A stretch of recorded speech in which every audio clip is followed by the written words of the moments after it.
Excitement for trade jobs on the rise. More Gen Zers are ditching college to pursue a career in the trades. 78% of Americans are seeing increased interest in this type of work among young people, and enrollment in trade-focused community colleges jumped 16% in recent years. And the job salaries, they don't hurt either. Take a look at this. Median salaries for these trades, all above or close to six figures per year. And you can work at these jobs without having to sell the farm for a bachelor's degree. The average federal debt is now close to $40,000. More young people are going to wake up to this reality, it seems, when they have to start paying off those loans, because now we have a president in office that will likely expect people to have to pay their debt rather than just wiping it away, the responsible thing to do. But Taylor, I want to ask you about this, because we're both raising young kids in this environment, right? And we're probably having long-term visions about what we want our kids to grow up and start to prepare for. And I find this to be so interesting. The largest occupations for men to pursue without college degrees, truck drivers, construction laborers, first-line supervisors, and for women, nursing, sales workers, cashiers, waitresses. Love it. Okay, so this is a funny joke. My daughter, we taught her how to count to 10. And I sent the video to my dad and I said, she's so smart, maybe she'll go to NYU like her mother. And my dad said, that's a little liberal. Maybe like just forego college and do a trade. I was like, Dad, way to like get on board with the trades. I love it. So we're totally coming around. Even that generation, I love it. And I was thinking, oh, maybe I'll, skip college for my daughter, given just the cost. And again, the ROI, the return on investment. Maybe she'll learn how to teach herself to code. And my dad was like, no, we really need mechanics and plumbers. My dad's in the trucking business, desperate for anyone who will drive a truck and to help with the engine, rebuild the engine. And so again, but for me, it comes back to this stereotype. Because my brain has been ingrained that trades are bad, it's down, it's if you don't get to go to college, or if it's you can't go to college.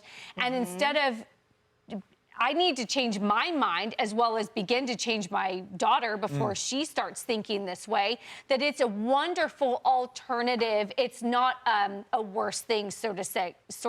But I certainly have been brainwashed, if you will, to think that trades somehow aren't good enough, and shame on all of us for thinking that. I think that's a great point, Ken, because oftentimes when I think about the trades, I see now the incredible entrepreneurial opportunity, the ability to hang out your own shingle, open your own business. I always think about that actually when I'm sitting down with our incredibly talented makeup artists here in the building, and how they are able to control their own destiny by applying their trade, their art, their craft. And I'm wondering if you have those same conversations on your podcast. Well, yes, and you just hit the nerve. So here's what's going on. Young people are now seeing the degree and the loan that comes with it as the thing that's inhibiting their ability to live their dreams. In other words, buy a house and start a family. The crushing debt has now become the real image or the symbolism of college. And young people are seeing that. They're going, wait a second, I could go over here in the trades and I can apprentice as an electrician for a couple years, make $50,000 as an 18, 19-year-old. I've covered these stories.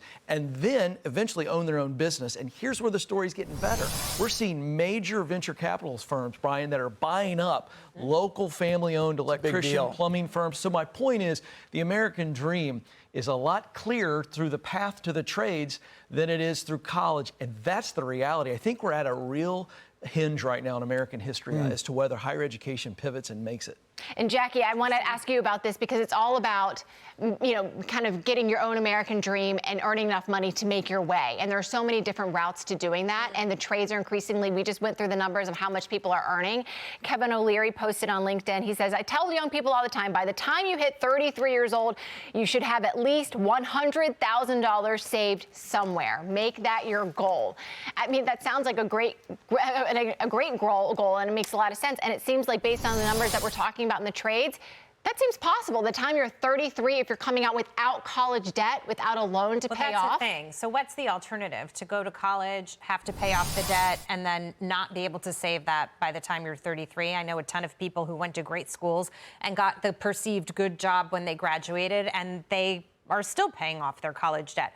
But to the conversation that we had earlier when Jerry was on set and we were talking about the college campuses and anti-Semitism and President Trump saying we're going to pull the federal funding and me saying you should pull the or raise the endowment tax as well. You look at what's going on these campuses, Taylor, to your point, it has changed the perception a little bit more because you think about what am I paying so much for my kid to go to that campus, to get indoctrinated, to get brainwashed, and you know, essentially not focusing on the studies at all, but focusing on this curriculum that they want to shove down your throat. So at this point, I would be a renegade, and I'm one of the people who understands that stigma that you're talking about not going to college. I get that. That was ingrained in me too.